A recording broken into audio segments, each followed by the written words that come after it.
Hello friends, स्वागत है आप लोगों का मेरे यूट्यूब चैनल एग्ज़ाम शुरू पर। अगर आप सीटेट की प्रिपरेशन कर रहे हैं तो आपके लिए ये वीडियो बहुत हेल्पफुल है। जैसा कि आप लोग जानते हैं कि कल मैंने आप लोगों को ज्योग्राफी का पहला चैप्टर यानी क्लास 6 का पहला चैप्टर मैंने करवा दिया था, यानी आपको पढ़ा दिया गया था, जो कि था सौरमंडल में पृथ्वी।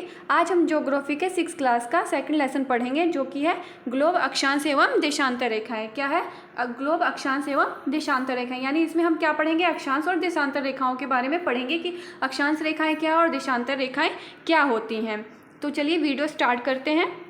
क्योंकि सीटेट के एग्ज़ाम, दिसंबर सीटेट एग्ज़ाम के लिए आपके पास टाइम नहीं है, सिर्फ आप लोगों के पास एक ही महीना है और इसी एक महीने में आप लोगों को अच्छी प्रिपरेशन करनी है। तो बिना टाइम गवाए आप लोग बिना समय को वेस्ट किए हम लोग वीडियो स्टार्ट करते हैं। तो चलिए वीडियो स्टार्ट किया जाए। देखिए क्या लिखा है इसमें लिखा है, पिछले अध्याय में आप पढ़ चुके हैं कि हमारी पृथ्वी गोलाकार नहीं है। यानी पिछले अध्याय में हम लोग क्या पढ़ चुके हैं कि पृथ्वी गोलाकार नहीं है। यह उत्तर एवं दक्षिण ध्रुवों पर थोड़ी चपटी और मध्य में उभरी हुई है। क्या आप कल्पना कर सकते हैं कि ये कैसी दिखती है? इस संबंध में जानकारी प्राप्त करने के लिए आप अपनी कक्षा में सावधानीपूर्वक ग्लोब को देखिए। यानी इस ग्लोब को देखना है आपको अपनी कक्षा में। ग्लोब पृथ्वी का एक लघु रूप में वास्तविक प्रतिरूप होता है। यह क्या होता है? ग्लोब पृथ्वी का लघु रूप में यानी छोटे रूप में वास्तविक प्रतिरूप होता है। यह पृथ्वी के वास्तविक रूप का वर्णन करता है। उसके बाद देखिए क्या कह रहा है ये, ग्लोब विभिन्न प्रकार और आकार के हो सकते हैं, जो कि होते हैं बड़े ग्लोब जो कि एक स्थान से दूसरे स्थान तक नहीं ले जाए जा सकते। उसके बाद है पॉकेट ग्लोब, जिसको एक स्थान से दूसरे स्थान पर ले जाया जा सकता है। उसके बाद है गुब्बारे जैसे ग्लोब, जिसमें हवा भरी जा सकती है। ये आसानी से एक स्थान से दूसरे स्थान पर ले जाया जा सकता है। ग्लोब स्थिर नहीं होते, इन्हें इसी प्रकार घुमाया जा सकता है जैसे कि कुम्हार का पहिया या लट्टू घूमता है। ग्लोब पर देशों, महादेशों एवं महासागरों को उसकी सही आकार में दिखाया जा सकता है। पृथ्वी के समान किसी गोले पर किसी बिंदु की स्थिति का वर्णन करना कठिन है। पृथ्वी के समान किसी गोले पर किसी बिंदु की स्थिति का वर्णन करना कठिन है। यह प्रश्न उठता है कि इस पर किसी स्थान की स्थिति कैसे बताई जा सकती है। इसके लिए हमें कुछ बिंदुओं एवं रेखाओं के संदर्भ की आवश्यकता होती है। इसके बाद देखिए आपका क्या लिखा है। आप देखेंगे कि एक सुई ग्लोब में झुकी हुई अवस्था में, यानी एक सुई ग्लोब में झुकी हुई अवस्था में होती है, जिसे अक्ष कहते हैं।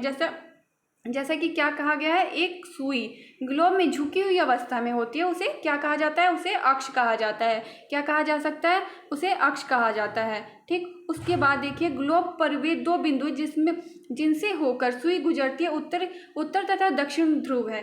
क्या कह रहा है ये? देखिए ग्लोब पर, ध्यान से पढ़िएगा यहाँ से, ग्लोब पर वे दो बिंदु जिनसे होकर सुई गुजरती है, उत्तर एवं दक्षिण ध्रुव है।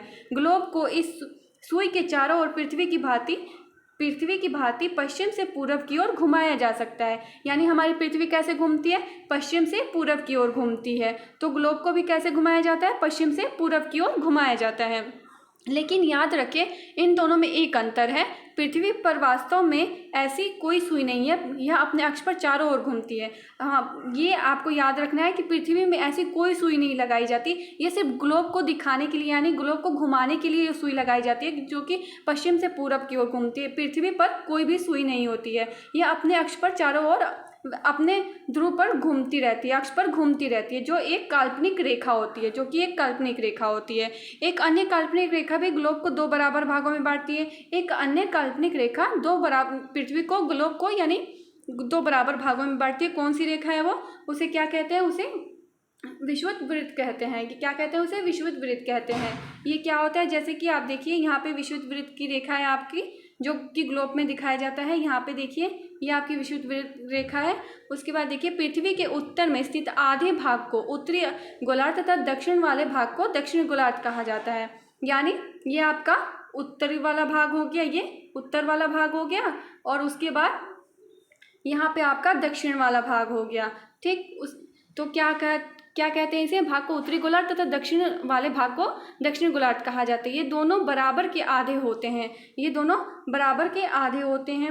इस प्रकार विषुवत वृत्त पृथ्वी पर एक काल्पनिक वृत्त बनाती है। यह पृथ्वी पर विभिन्न स्थानों की स्थिति बताने का सबसे महत्वपूर्ण संदर्भ बिंदु है। विषुवत वृत्त से ध्रुवों तक स्थित सभी समांतर वृत्तों को अक्षांश यानी समानांतर रेखाएं कहा जाता है। अक्षांशों को अंश में मापा जाता है, यानी 20 डिग्री उत्तर, 40 डिग्री उत्तर, ऐसे करके मापा जाता है। विषुवत वृत्त शून्य अंश अक्षांश को दर्शाती है। विषुवत वृत्त किसे दर्शाती है? शून्य अंश अक्षांश को दर्शाती है। चूंकि विषुवत वृत्त से दोनों तरफ ध्रुवों के बीच की दूरी पृथ्वी के चारों ओर के वृत्त की 1/4 है, अतः इसका माप होगा, कितना होगा इसका माप? इसका माप 360 अंश का 1/4 यानी 90 अंश होगा। इस प्रकार 90 अंश उत्तरी अक्षांश तथा उत्तर ध्रुव को दर्शाता है तथा 90 अंश दक्षिण अक्षांश दक्षिण ध्रुव को दर्शाता है। उसके बाद देखिए, इस प्रकार विषुवत वृत्त के उत्तर की सभी समांतर रेखाओं को उत्तरी अक्षांश कहा जाता है। क्या कहा जाता है? विषुवत वृत्त की उत्तर की सभी समानांतर रेखाओं को उत्तरी अक्षांश कहा जाता है तथा विषुवत वृत्त के दक्षिण स्थित सभी समांतर रेखाओं को दक्षिणी अक्षांश कहा जाता है। इसके बाद देखिए क्या लिखा है, इसलिए प्रत्येक अक्षांश के मान के साथ उनकी दिशा यानी उत्तर या दक्षिण को भी लिखा जाता है। यानी उसके साथ क्या लिखा जाता है? उत्तर लिखा जाता है और दक्षिण लिखा जाता है। सामान्यतः उसे उत्तर या दक्षिण अक्षर से व्यक्त किया जाता है। उदाहरण के लिए महाराष्ट्र में चंद्रपुर एवं ब्राजील, दक्षिण अमेरिका में बेलो होरिजेंटे दोनों एक ही अक्षांश यानी 20 अंश पर स्थित हैं, लेकिन चंद्रपुर विषुवत वृत्त के 20 अंश उत्तर में एवं बेलो होरिजेंटल विषुवत वृत्त के 20 अंश दक्षिण में स्थित है। इसलिए हम कह सकते हैं कि चंद्रपुर 20 डिग्री उत्तर अक्षांश तथा बेलो होरिजेंटल 20 डिग्री दक्षिण अक्षांश पर स्थित है। चित्र जैसा कि आप चित्र में देख सकते हैं, यहाँ पे जैसे हम विषुवत वृत्त से दूर जाते हैं अक्षांशों का आकार घटता जाता है। यहाँ पे ये याद रखने वाली बात है, विषुवत वृत्त से दूर जाते हैं तो अक्षांशों का आकार क्या होता है? घटता जाता है। उसके बाद देखिए, आपका महत्वपूर्ण अक्षांश कौन कौन सी हैं, समांतर रेखाएं कौन कौन सी हैं, ये आपको बताना है। तो सबसे महत्वपूर्ण अक्षांश रेखा विषुवत वृत्त रेखाएं कौन सी हैं? तो देखिए, विषुवत वृत्त 0 डिग्री, उत्तर ध्रुव 90 डिग्री उत्तर तथा दक्षिण ध्रुव पर 90 डिग्री दक्षिण के अतिरिक्त 4 महत्वपूर्ण अक्षांश समांतर रेखाएं और भी हैं, ये जो कि हैं, जैसे कि देखिए यहाँ पे कौन कौन सी चार महत्वपूर्ण रेखाएं कौन सी हैं आपकी। तो देखिए, उत्तरी गोलार्ध में कर्क रेखा 23 से 1/2 डिग्री उत्तर की तरफ। दूसरी है आपकी दक्षिण गोलार्ध में मकर रेखा जो कि है 23 से 1/2 डिग्री दक्षिण में। उसके बाद है तीसरी आपकी विषुवत वृत्त की रेखा जो कि 66 से 1/2 डिग्री उत्तर में उत्तरी ध्रुव वृत्त। और उसके बाद है चौथा आपका विषुवत वृत्त के 66 से 1/2 डिग्री दक्षिण में दक्षिण ध्रुव वृत्त होता है। उसके बाद देखिए क्या कहा गया है, पृथ्वी के ताप कटिबंध कौन क्या कहते हैं और ये क्या होते हैं। तो देखिए, कर्क रेखा या मकर रेखा के बीच के सभी अक्षांशों पर सूर्य वर्ष में एक बार दोपहर में सिर के ठीक ऊपर होता है, इसलिए इस क्षेत्र में सबसे अधिक ऊष्माएं प्राप्त होती है तथा इसे उष्णकटिबंध कहा जाता है। यानी क्या कहा गया है, कर्क रेखा एवं मकर रेखा के बीच के सभी अक्षांशों पर सूर्य वर्ष में एक बार दोपहर में सिर के क्या होता है? ठीक ऊपर होता है, इसलिए इस क्षेत्र में सबसे अधिक ऊष्मा प्राप्त होती है तथा इसे क्या कहा जाता है? उष्णकटिबंध कहा जाता है। नेक्स्ट है आपका कर्क रेखा तथा मकर रेखा के बाद किसी भी अक्षांश पर दोपहर का सूर्य कभी भी सिर के ऊपर नहीं होता है। यह आपको याद रखने वाली बात है। कर्क रेखा तथा मकर रेखा के बाद किसी भी अक्षांश पर दोपहर का सूर्य कभी भी सिर के ऊपर नहीं होता है। ध्रुव की तरफ सूर्य की किरणें तिरछी होती हैं। इस प्रकार उत्तरी गोलार्ध में कर्क रेखा एवं उत्तरी ध्रुव वृत्त पर दक्षिण गोलार्ध में मकर रेखा एवं दक्षिण ध्रुव वृत्त के बीच वाले क्षेत्र का तापमान मध्यम रहता है, इसलिए इन्हें शीतोष्ण कटिबंध कहा जाता है। क्या कहा जाता है? इन्हें शीतोष्ण कटिबंध कहा जाता है। उसके बाद देखिए, उत्तरी गोलार्ध में उत्तर ध्रुव वृत्त एवं उत्तरी ध्रुव तथा दक्षिण गोलार्ध में दक्षिण ध्रुव वृत्त एवं दक्षिण ध्रुव के बीच के क्षेत्र में ठंड बहुत होती है, क्योंकि यहाँ सूर्य क्षितिज से ज़्यादा ऊपर नहीं आ पाता, इसलिए ये शीत कटिबंध कहलाते हैं। क्या होते हैं? दोबारा पढ़ देती हूँ इसको मैं। देखिए, उत्तरी गोलार्ध में उत्तर ध्रुव वृत्त एवं उत्तरी ध्रुव तथा दक्षिण गोलार्ध में दक्षिण ध्रुव वृत्त एवं दक्षिण ध्रुव के बीच के क्षेत्र में ठंड बहुत ज़्यादा होती है, क्योंकि यहाँ सूर्य के क्षितिज से ज़्यादा ऊपर नहीं आ पाता है, इसलिए ये शीत कटिबंध कहलाते हैं। उसके बाद देखिए, देशांतर रेखाएं क्या है? देशांतर क्या होता है? किसी स्थान की स्थिति को बताने के लिए उस स्थान के अक्षांश के अतिरिक्त कुछ और जानकारियों की आवश्यकता भी होती है। आप देख सकते हैं कि प्रशांत महासागर में स्थित टोगा द्वीप एवं हिंद महासागर में स्थित मॉरिशस द्वीप एक ही अक्षांश यानी 20°00' दक्षिण पर स्थित है। इनकी सही स्थिति जानने के लिए यह पता करना होगा कि उत्तर ध्रुव को दक्षिण ध्रुव से जोड़ने वाली, यानी उत्तर ध्रुव को दक्षिण ध्रुव से जोड़ने वाली संदर्भ रेखा से पूर्व या पश्चिम की ओर इन स्थानों की दूरी कितनी है। यानी क्या करना पड़ेगा, इसमें आपको उत्तर ध्रुव को दक्षिण ध्रुव से जोड़ने वाली संदर्भ रेखा से पूर्व या पश्चिम की ओर इन स्थानों की दूरी कितनी है, ये पता लगाना होगा। इस संदर्भ में रेखाओं को देशांतरीय यामोत्तर रेखा कहते हैं तथा इनके बीच की दूरी को देशांतर के अंशों में मापा जाता है, यानी देशांतर के अंशों में मापा जाता है। प्रत्येक अंश को मिनट में तथा मिनट को सेकंड में विभाजित किया जाता है। यह अर्धवृत्त है तथा इनके बीच की दूरी ध्रुवों की तरफ बढ़ने पर घटती जाती है तथा ध्रुवों पर शून्य हो जाती है, जहाँ सभी देशांतरीय रेखाएं यामोत्तर आपस में मिलती हैं। उसके बाद देखिए अक्षांश समानांतर रेखाएं क्या होती है। रेखाओं से संबंधित विभिन्न देशांतरीय यामोत्तरों की लंबाई समान होती है, इसलिए इन्हें सिर्फ मुख्य संख्याओं में व्यक्त करना कठिन होता है। तभी सभी देशों ने निश्चय किया कि ग्रीनविच जहां ब्रिटिश राजकीय वेधशाला स्थित है, से गुजरने वाली यामोत्तर से पूरब और पश्चिम की ओर गिनती शुरू की जाए। इस यामोत्तर को प्रमुख यामोत्तर कहते हैं। इसका मान 0° देशांतर है तथा यहाँ से हम 180° पूरब या 180° पश्चिम तक गणना करते हैं।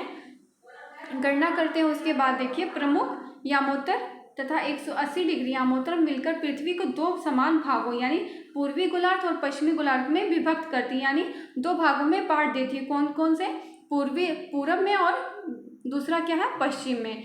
तो ये आपको मतलब दो भागों में विभक्त कर देती है। इसलिए किसी स्थान के देशांतर के आगे पूरब के लिए अक्षर पूरब तथा पश्चिम के लिए अक्षर प का उपयोग करते हैं। यह जानना रोचक होगा कि 180° पूरब और 180° पश्चिम में यामोत्तर एक ही रेखा पर स्थित हैं। इसके बाद देखिए अब ग्लोब पर अक्षांश समांतर रेखाओं एवं देशांतरीय यामोत्तरों के बीच बनी ग्रिड को देखें। यानी आपको यहाँ पे एक फिगर दिखाया गया है, इसमें आपको प्रमुख यामोत्तर रेखा देखनी, यानी ये जो आपकी रेखा है ये प्रमुख यामोत्तर रेखा है, ये जो 0° देशांतर रेखा कहा जा सकता है इसे। उसके बाद अगर आपको किसी स्थान के अक्षांश एवं देशांतर की सही जानकारी हो तो ग्लोब पर आप उस स्थान का आसानी से पता लगा सकते हैं। उदाहरण के लिए असम में ध्रुवा 26° उत्तर अक्षांश एवं 90° पूर्वी देशांतर पर स्थित है। अब इस बिंदु को देखें जहां ये दोनों रेखाएं एक दूसरे को काटती हैं। यह बिंदु ध्रुवी की सही स्थिति होगा, यानी आपको इसमें बताना होगा कि कहाँ है।